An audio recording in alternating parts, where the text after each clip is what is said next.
Hey everybody, this is Mr. Storm, and in this video, we are going to make a game. This is going to be another intermediate level project. This is not as going to be, it's going to be not as difficult as the hard project, but it's going to be a bit easier than the other two projects that we looked at. So this is going to be roughly the equivalent of that snake game. Maybe you looked at that video, maybe not. Maybe you jump straight to this video because this is a fun game and you want to make it. Whatever, just know that it's going to be a little bit more sprite editing than the other projects, and it's not too much coding. You'll actually be a little bit better off on this. Let me give you an example of what this game looks like. Now, some of you are going to be like, Mr. Storm, that's not really Geometry Dash. It doesn't really look like it, and it doesn't behave like. I know we can't. I mean, I can't make the full Geometry Dash game in Scratch. I know other people have, and I'm sure if you had plenty of time and will and know-how, you could make it as well. But for this little 20-minute project, we're not going to be able to make the entire Geometry Dash, but we can make something that's kind of like it. So let me show you what I mean.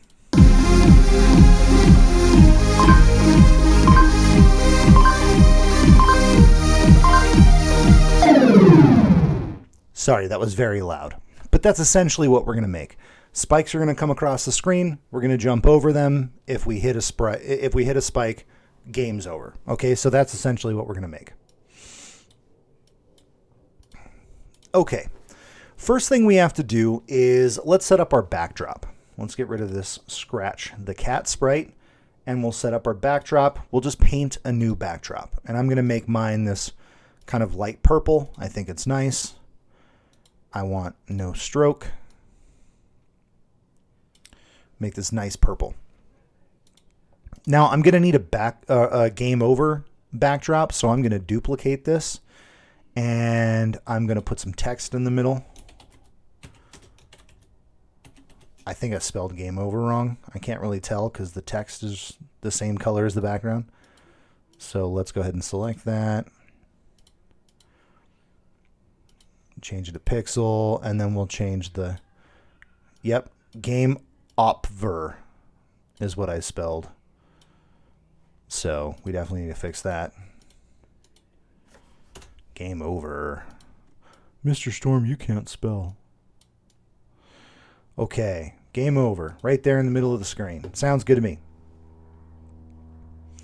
And then, let's see. Oh, you know what?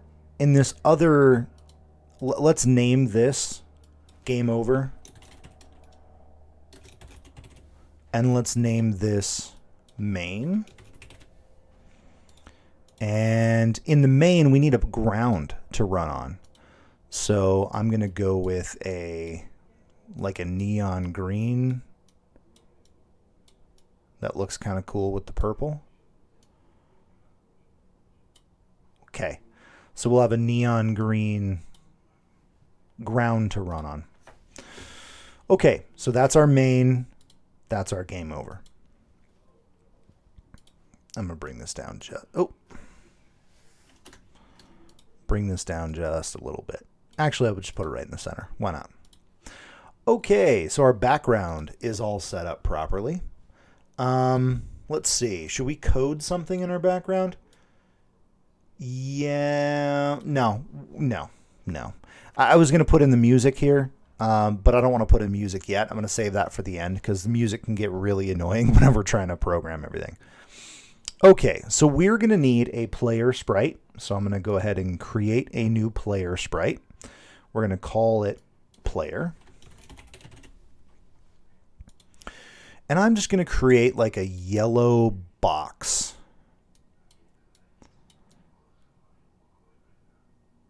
So that it looks nice against both the green floor and the purple background. I'm going to give it a black outline. And we'll make it like a 5. And the background's going to have to be a lot bigger than that. Let's make it nice and chunky. A nice chunky background. We'll say 20. And then in the middle there, I'm going to add a red square with no background or with no stroke. There we go. I'm going to put it right in the center. Okay, that's a good looking main character if I say so myself. He needs to be a bit smaller. Let's say 50. But yeah, that looks pretty good to me. All right, so first, we want to get our main character set up. So let's say when the green flag is clicked, I want to show my main character, obviously, right? Because we're going to hide him whenever we go to the game over screen. I want to point him in a direction. And I'll just say 90, so it's pointing to the right. We're going to go to a certain position on my game. Now, I want him to go to about there.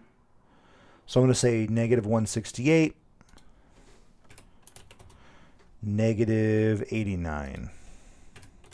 And we can adjust this as we play it if we feel like he needs to go somewhere else. And I want to make sure we switch the backdrop to main. Okay. Now, so the game essentially works. He doesn't do anything yet. What we want to do is when we push the space bar, we want him to jump up and rotate. So it looks like he's jumping and flipping, right? So let's do that. In a forever block, we want to sense for a key press. So if, and we'll say if the key space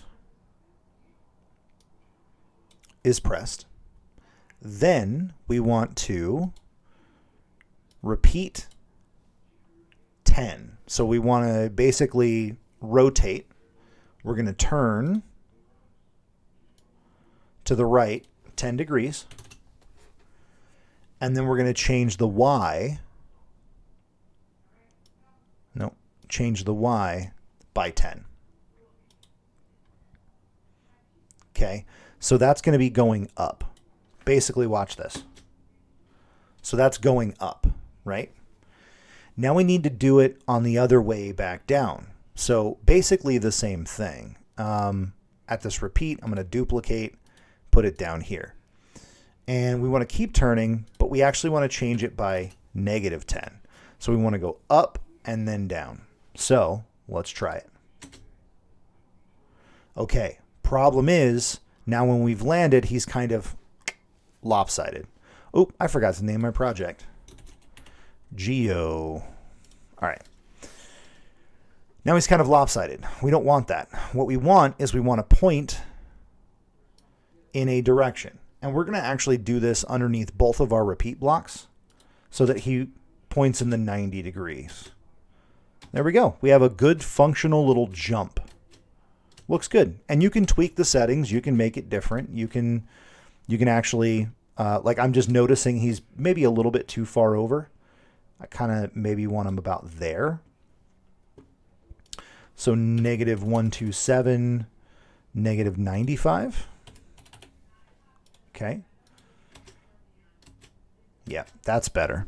And if you want the jump to be higher and stuff like that, you can always do that as well. Okay. So that's the player functionality setup. That feels pretty good. All right, now let's get our spikes going. So the spikes are actually going to be 3 different costumes. Let's go to create our new sprite. We'll call it spikes. And we're just going to create I'm just going to create a red spike. And I'm just going to make a triangle here. I want to make sure I close the triangle so that I can fill it in with this paint bucket tool, right? It's a very big triangle. And then I can duplicate and make a smaller triangle.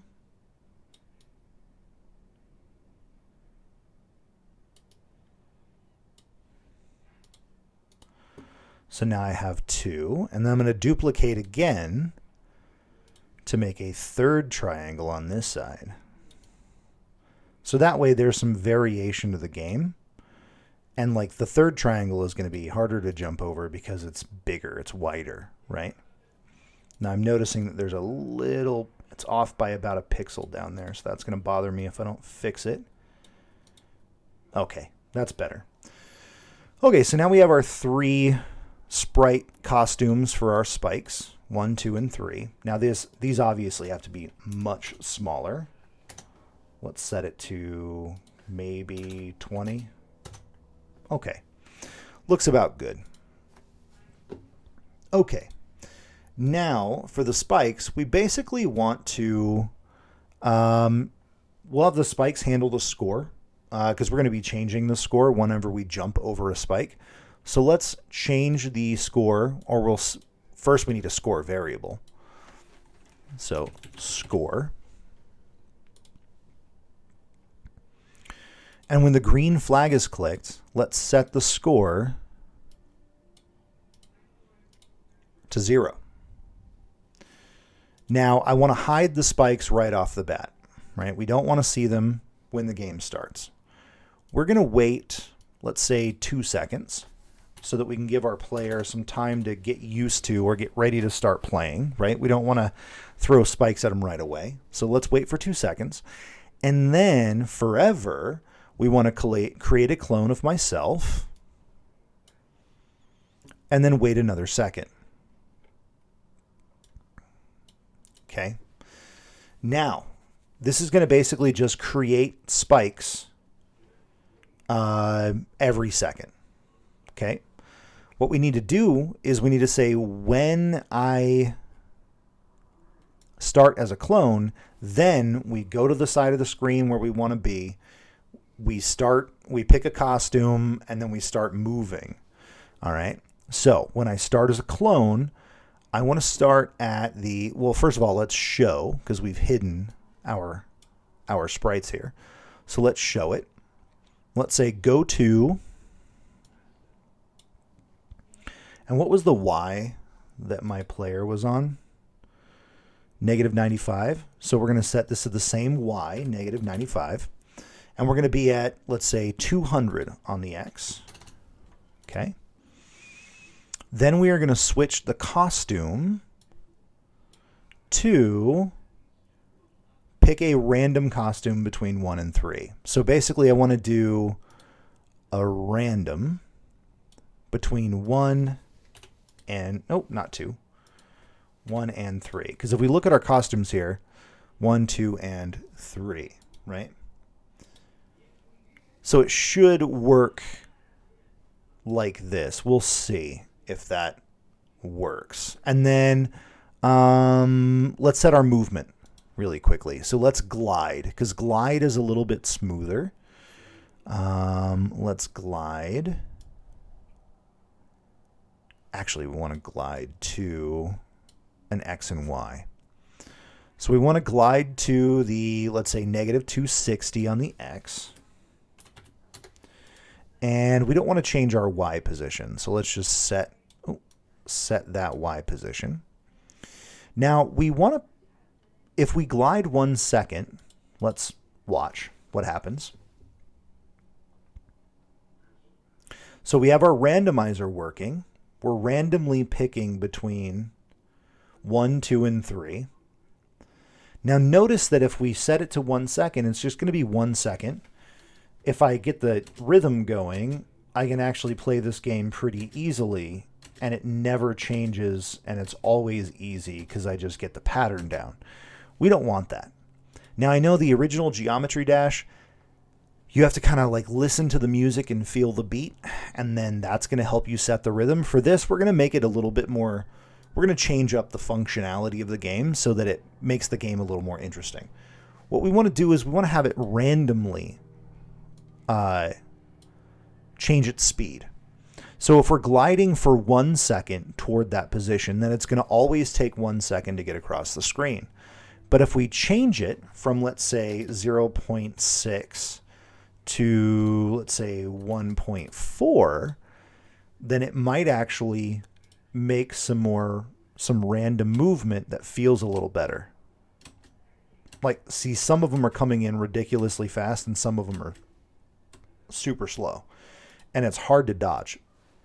Matter of fact, it's actually really hard to dodge. I'm going to tighten it up just a little bit so it's not so difficult. All right, and then when we're done, we want to notice that our clones were basically stacking up over here. We don't want that. So we want to get rid of the clones whenever they're done. Delete this clone. Okay. All right. And then we need a way to improve our score. So let's say when our green flag is clicked, we are going to forever be looking for something. Essentially, we're going to just keep repeating the same thing over and over again until the player touches one of the spikes. So we'll say repeat forever. And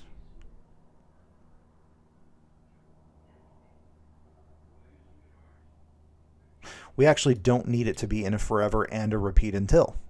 I'm just realizing that. Repeat until touching the player. We're going to change score by 1 every 1 second. So we're going to make it wait 1 second. And it's going to change the score by 1. So let's go ahead and play.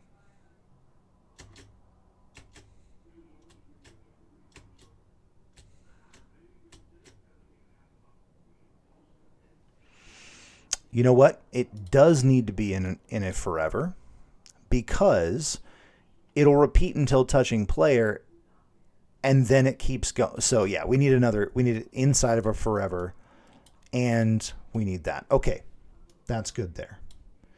Now with the player over here, we can say when the green flag is clicked, forever, we're going to constantly be looking for this. If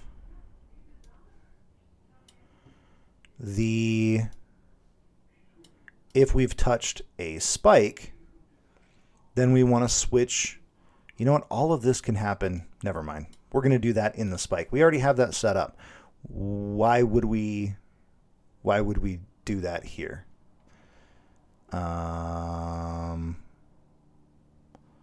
So let's do if. No, we don't even need the if. Let's do switch backdrop. So after that loop, after we break out of that loop, we're going to switch the backdrop to game over, and we're going to stop all. So let's see if that works. Jump, jump. That didn't work. I wonder why. Let's do it over here like I planned. There must be a reason why I did it that way the first time, right? I was second guessing myself, but sometimes you just got to trust your instincts, right? Okay, so if sensing touching the spikes, then we are going to switch our backdrop. Nope, not costume. Backdrop to game over. And then we will stop all. Okay, let's try that. That works. But we actually want to hide that player once the backdrop changes. So when backdrop switches to game over, we're going to hide. Okay, now here's where we bring in the music and the sound effects, because it is kind of important to have music and sound effects in a Geometry Dash game. So here are the sound effects that I found work really well for this game. First, we want a sound effect that plays whenever we jump over a spike. So let's go to our sounds. This coin sound effect, where is it? Where is... Oh, God. Oh, I forgot if you hover over them for too long, they play. I don't want that. Where's the coin? There he is. Let's grab him. So that's a pretty good sounding jump effect. So we want to play coin until it's done after we press the space bar. Okay. So that actually, you know what? We don't want to do that. So notice here where I said I chose play sound coin until done. And then it makes our jump kind of a little bit sluggish. Well, the reason why is because I said play coin until done. What we really want to do is start the coin sound. That way, it's playing the sound while we're jumping, right? Oh, that's very loud and annoying. Anyway, so that way it doesn't have to wait until the sound's done to start processing the jump. It can process the jump while it's playing the sound. Okay. Let's find another sound for the end. I found this oops is pretty good. It's pretty good sound. So we can actually just drop that in here. We can play oops until done when the backdrop switches to game over. And now in our backdrop, we need to set up our background music. And I'm going to turn my speaker down so that it's not so loud here. Basically, what we want to do to get some music going in our background is when the green flag is clicked, we want a forever block, and we want to play a sound until it's done. So let's actually find the sound we're looking for. I found this dance electronic, and actually loops is where you're going to want to look. This dance, let's try this. Yeah, this dance energetic, this is a pretty good sound. But there are plenty of other songs that you can choose. If you go to loops, there's like, that's pretty sweet.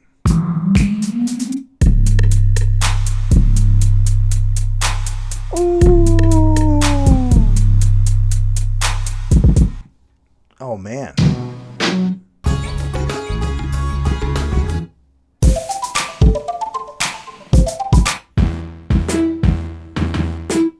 So they've got all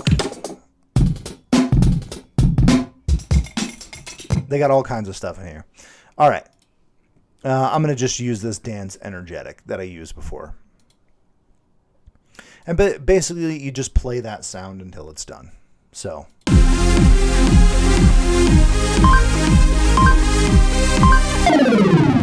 And that's the game. So that's our entire Geometry Dash game. Again, modify this, change it, make it harder, make it easier, make it change over time so it gets faster as you go. Whatever you want to do, make some changes to it, modify it. When you're done with this term, and I will see you in term 2 or 4 or whatever the next term is. I'll see you in that term. All right. See ya.